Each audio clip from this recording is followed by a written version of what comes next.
Olá, tudo bem? Esse é mais um vídeo do canal do Ministério A Verdade que Liberta. Nesse vídeo, daremos continuidade ao assunto Islã. E nele, falaremos sobre erros que existem no Corão e daremos algumas circunstâncias onde algumas revelações do Corão foram dadas a Maomé. Dica antes de começarmos. Se você tem afinidade com um assunto e quiser assistir o vídeo de forma mais rápida, o YouTube tem ferramentas que possibilitam isso. Surata 3, né? A partir do verso 1. Em nome de Deus, o clemente, o misericordioso. Alef Lam Mim.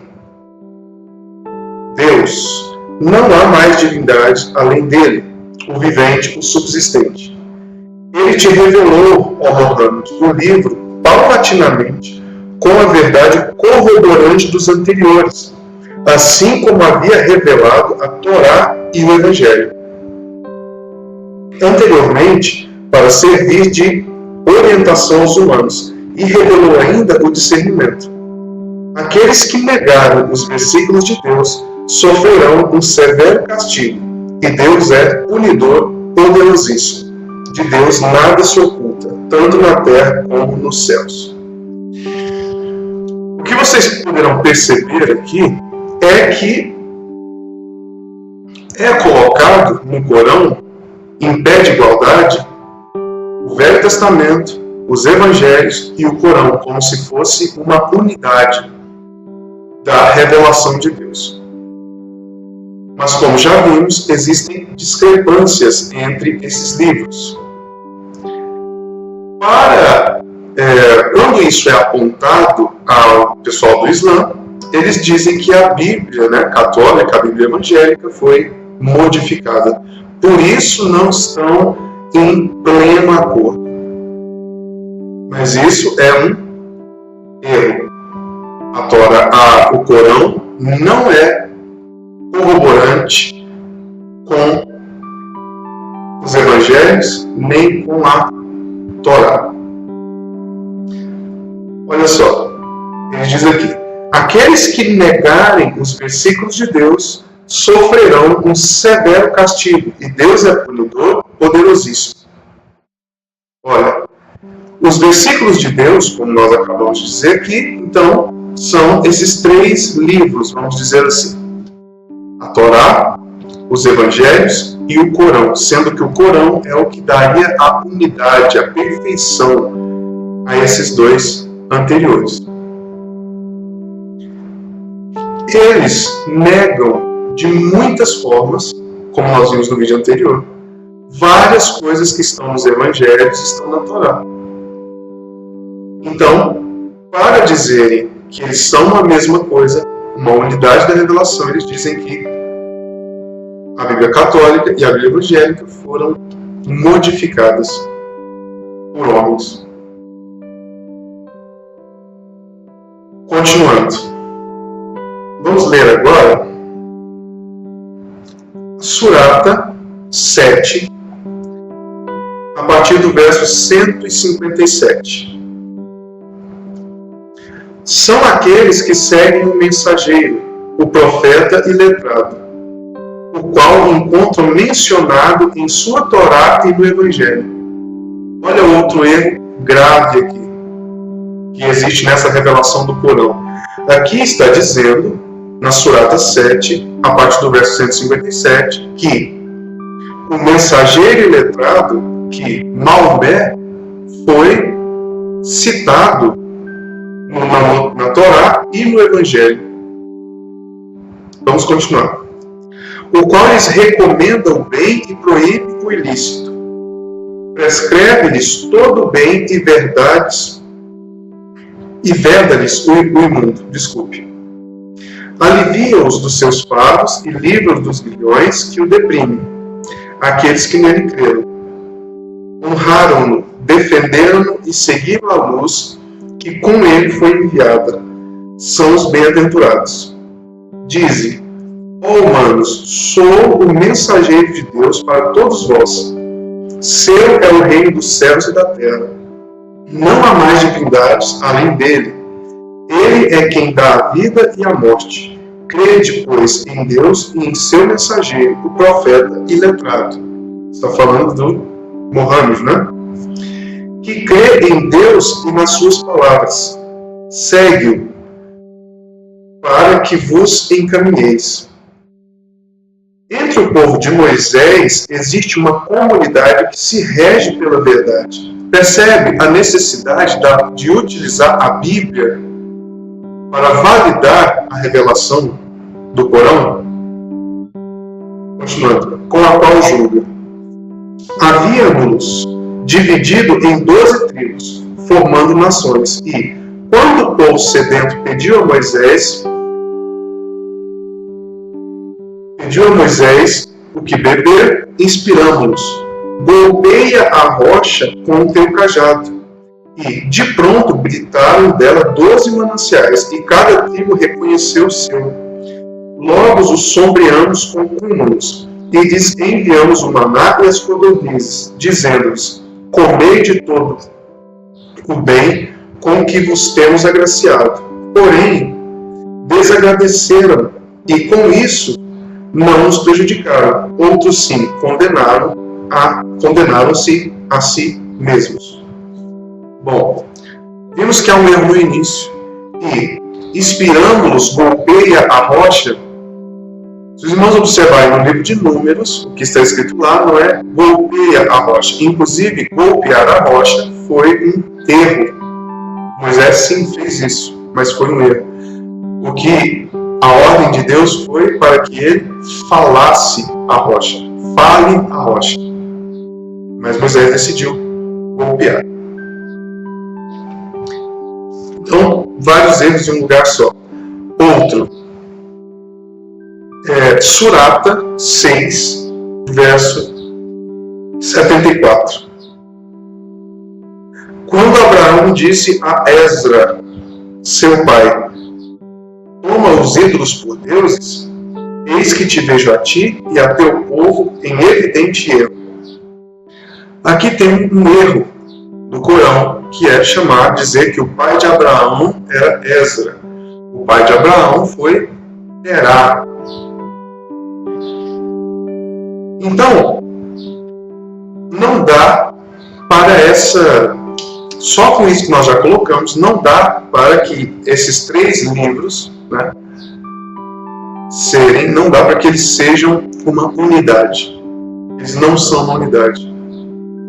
Então não podemos aceitar isso. Mudando um pouquinho agora, eu queria citar algumas das circunstâncias em que revelações do Corão foram dadas a Maomé. Maomé, ele nasce em 570 depois de Cristo. Não existem muitos livros que o povo do Islã aceite como válidos para contar a história de Maomé. Então eu vou citar alguns aqui, e esses livros são bastante aceitos pelo povo do Islã. Então, o primeiro, sim, e as circunstâncias que nós vamos dizer estão nesses livros. Vamos lá. O primeiro, a história da vida de Maomé, de Ibn Ishaq. Esse livro é de 768 depois de Cristo e foi editada por Ibn Hisham em 833 depois de Cristo. Outro livro é Expedições de Maomé, do autor Al-Wajid, que foi escrito em 822 depois de Cristo. Vamos lá, um pouquinho da história do Maomé. Como foi que isso começou, essa revelação do Corão? Havia em Meca um povo chamado de Coraixita. Esse povo eles eram os guardiões de um templo chamado Kaaba. E esse templo abrigava cerca de 360 deuses diferentes. E era um ponto turístico, onde as pessoas viajantes, onde as pessoas passavam e iam adorar a esses deuses, pagar promessa e tudo que está relacionado a deuses, né? Bom, um dos deuses que haviam lá era o Al-Ilah, que é A-L-I-L-A-H, que significa Deus principal. Allah é a contração desse nome, Al-Ilah. Maomé teve a revelação disso, que ele era o único Deus. Mas Maomé, por causa dessa revelação, e pelo desejo de impor isso às pessoas, de Kaaba e acabar com os outros deuses que haviam lá, ele sofreu uma resistência muito grande. De forma que ele teve que sair de Meca e ir para Yatrib, que hoje se chama Medina, né? E quando ele sai de lá,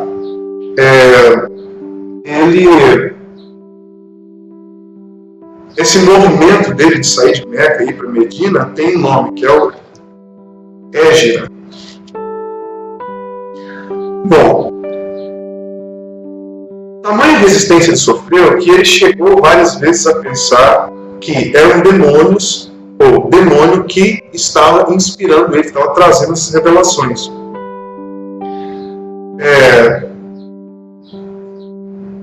Ele pensou várias vezes em suicídio. Ibn Ishaq relata isso. Maomé pensou muitas vezes em suicídio, tamanha era a tormenta que ele sofria ao receber essas revelações. Ele tinha uma esposa chamada Khadija, e essa esposa propôs um teste para saber se era demônio ou se era Deus quem estava trazendo as revelações. E o teste é o seguinte: esse teste está no livro de Ibn Ishaq, A Vida de Mohammed, né, a vida de Maomé.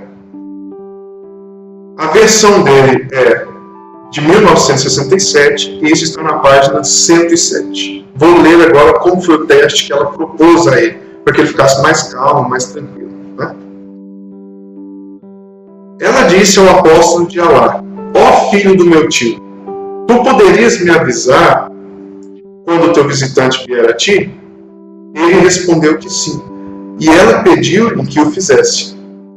Então, quando Gabriel apareceu, como estava acostumado, o apóstolo disse a Khadija, Maomé disse a Khadija, né? Sua esposa: este é Gabriel que acaba de vir a mim. Levanta-te, ó filho do meu tio, disse ela, e senta-te ao meu lado, ao lado da minha coxa esquerda. O apóstolo fez isso, e ela disse: tu o estás vendo? Sim, respondeu ele. Então dá a volta e senta-te à minha direita. Ele fez assim, e ela perguntou: ainda o vês? Quando ele respondeu que sim, ela pediu-lhe que mudasse de lugar e se sentasse em seu colo. Depois que ele fez isso, ela perguntou-lhe novamente se ainda conseguia vê-lo. Quando ele respondeu que sim, ela descobriu as suas formas, tirou a roupa, né? E pôs de lado o véu. Com o apóstolo sentado em seu colo, ela perguntou: ainda o vês? Ele respondeu: não. Então ela disse: ó filho do meu tio, regozija-te e tem bom ânimo. Por Allah, ele é um anjo e não um demônio. Então, observe o tipo de teste que foi feito, um teste muito suspeito, né? Para que Mohammed cresce que não eram demônios que estavam trazendo essa revelação, mas que era Deus, que era o anjo Gabriel, né? Um teste meio estranho, né? Então essa é a circunstância do início da vida de Mohammed e das suas, de Mohammed como nós conhecemos, o Maomé como nós conhecemos, e o o início da revelação do Corão. Um pouco estranho, né? Ele foi para essa cidade, lá para Yatrib, que hoje é Medina, e após 8 anos ele retorna a Meca. Ele desde o início já saiu de Meca porque ele queria que todos servissem ao Islã e todos reconhecessem que Allah é o único Deus. Ele não é só o principal, mas ele é o único Deus.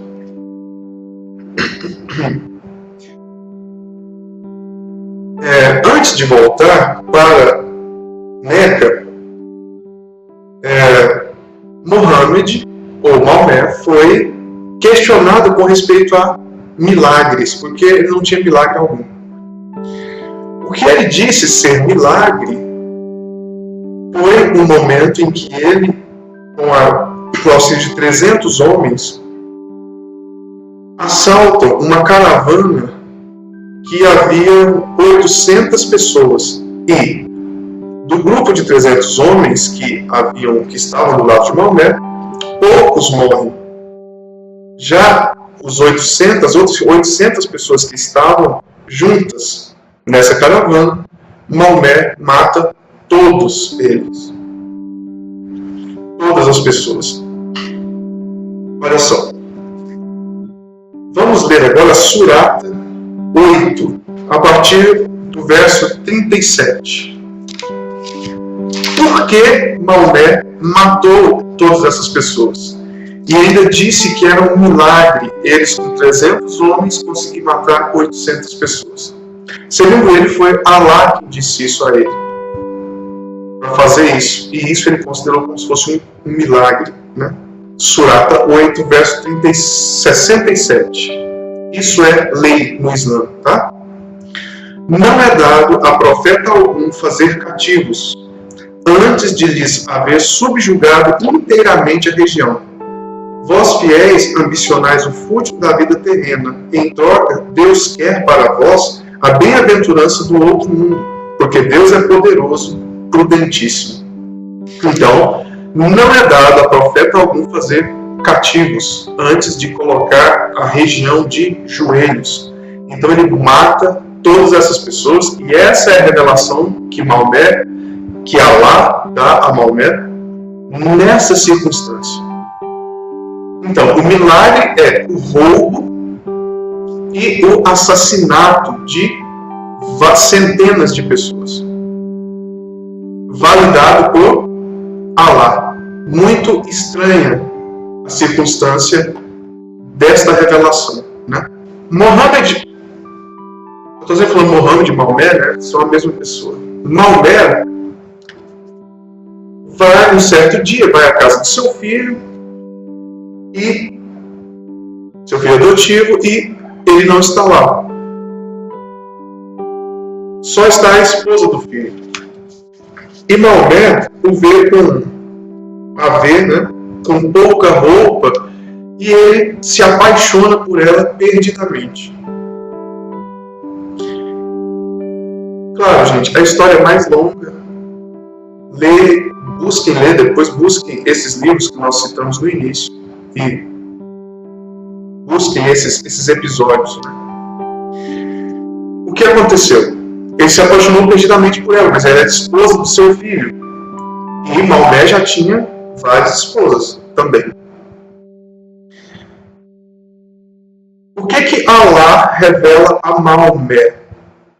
Revela que ele pode, não que ele pode, ele deve dissolver o casamento do seu filho adotivo para ficar com a mulher do seu filho. Isso está na Surata 33, a partir do verso 36. Olha como Allah fala com ele, para ele pegar a esposa do outro. Não é dado ao fiel, nem à fiel, agir conforme o seu arbítrio. Quando Deus e seu mensageiro é que decidem o assunto. O mensageiro, muito possivelmente aqui, é ele mesmo, é o próprio Mohammed. Sabei que quem desobedecer a Deus e o seu mensageiro desviar-se-á evidentemente. Recorda-te de quando disseste àquele que Deus agraciou e tu favoreceste. Permanece com tua esposa e teme a Deus, ocultando em teu coração o que Deus ia revelar. Temais, acaso, mais as pessoas, sabendo que Deus é mais digno de que o temas? Porém, quando Zaide resolveu dissolver o casamento com a necessária formalidade, observe, Zaide era o filho adotivo dele. Eu não entendo bem o termo adotivo. Mohammed tinha esposa a partir de 9 anos de idade. Então Zaide decide dissolver o casamento. Olha o que decide, ele é forçado, né? Como nós vimos aqui. Se você desobedecer a Allah ou ao seu mensageiro, você está perdido, você está desviado. E sendo um desviado, você pode ser até morto, né? Como aconteceu com aquelas outras pessoas que nós falamos agora há pouco. Então, olha, permitimos que tu a desposasses, a fim de que os fiéis não tivessem inconvenientes em contrair matrimônios com a esposa de seus filhos adotivos. Então, os fiéis não têm problema com isso. No Islã não tem. Eu estou lendo o Corão. Não é uma interpretação do Corão. É o Corão mesmo. Sempre que estes decidissem separar-se com a necessária formalidade. E fica sabendo que o mandamento de Deus deve ser cumprido. Não será recriminado o profeta por cumprir o que Deus lhe prescreveu. Quem prescreveu a dissolução do casamento foi Deus. Foi dissolver o casamento do próprio filho, porque ele ficou apaixonado pela mulher do filho. Porque é a lei de Deus com respeito aos que o precederam. Os desígnios de Deus são ordem irrevogável. Bom, então, mais uma circunstância muito estranha, né? Onde a revelação de Maomé, a revelação de Allah, simplesmente coincide com a vontade de Maomé. Eu queria falar sobre uma última coisa, que é uma espécie de tratado. Se você quiser saber um pouco mais sobre esse tratado, tem um senhor de sobrenome Crane. Ele é muito conhecedor disso. Bom, o tratado que eu quero dizer é o tratado de Hudaybiya. Se escreve assim, H-U-D-A-Y-B-I-Y-A. Ou Hudna, que é uma trégua dos 10 anos. Traduzindo, trégua de 10 anos. Quando foi que isso foi estabelecido? Maomé volta, 8 anos estando em Medina, ele volta para Meca. Mas ele não é aceito por causa das ideias que ele tem, de que Allah é o único Deus. O que ele faz? Ele engole o seu orgulho e recebe essa revelação. Então ele deve mentir e ele deve se sujeitar às leis de Meca até que ele se torne forte o bastante para deixar Meca de joelhos e conquistar Meca. Ele faz isso aqui. Então ele volta para Meca após 8 anos e fica em Meca por quase 3 anos. Em menos de 3 anos, ele consegue adeptos convertidos ao Islã para destruir, de forma que eles conseguem destruir os Quraishitas e conseguem eliminar os deuses de Kaaba. Ficam vários tipos de culto aos deuses que eram os vários cultos que aconteciam lá. Vários deles permanecem, só porque muda-se o foco e agora já não é para o Deus X, é sempre para Allah, o único Deus. Então, quando vocês perceberem que o pessoal do Islã está fazendo aliança com pagãos, ou seja, aliança com pessoas que não são do Islã, saiba, esse é o tratado, isso está validado pela lei do Islã e é chamado de Hudna. É uma trégua que pode durar no máximo até 10 anos, onde o povo muçulmano se beneficia dos pagãos. Então, você vai ver, muitas vezes, parte dos muçulmanos, para resolver as suas pendências, se aliando ao governo americano, se aliando ao governo europeu, né? Tendo a simpatia do povo brasileiro, tendo a simpatia, lutando para ter essa simpatia, né? Fazendo várias coisas, comprando coisas, ajudando, fazendo o Islã solidário. Nada disso está de forma impensada. Tudo isso é pensado e trilhado e trabalhado conforme a lei do Islã. Saiba, o dia em que o Islã estiver forte, ele fará daquela forma, como fez em Meca. Ele vai subjugar as pessoas que lhe foram úteis anteriormente. Lembra do texto que nós lemos? Não é permitido que o profeta tenha como é o texto mesmo? Cativos, né? Não é permitido que o profeta tenha, não é permitido ao profeta fazer cativos antes de haver subjugado inteiramente a região. Então, fico por aqui. Muito obrigado mais uma vez. Se você acha que esse vídeo te ajudou, compartilhe para que possamos alcançar cada vez mais pessoas e que as pessoas sejam conscientizadas a cada dia da guerra que existe contra o cristianismo. Muito obrigado e até a próxima. Fiquem com Deus.